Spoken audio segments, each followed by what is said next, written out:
السلام عليك يا أبا عبد الله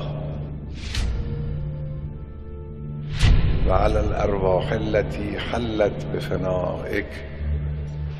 عليك مني سلام الله أبدا ما بقيت وبقي الليل والنهار. ولا جعله الله آخر العهد من زيارتك. السلام على الحسين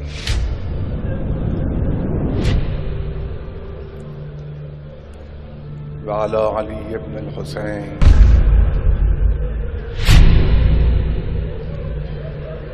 وعلى أولاد الحسين وعلى أصحاب الحسين الذين بذلوا مهجهم دون الحسين عليه السلام.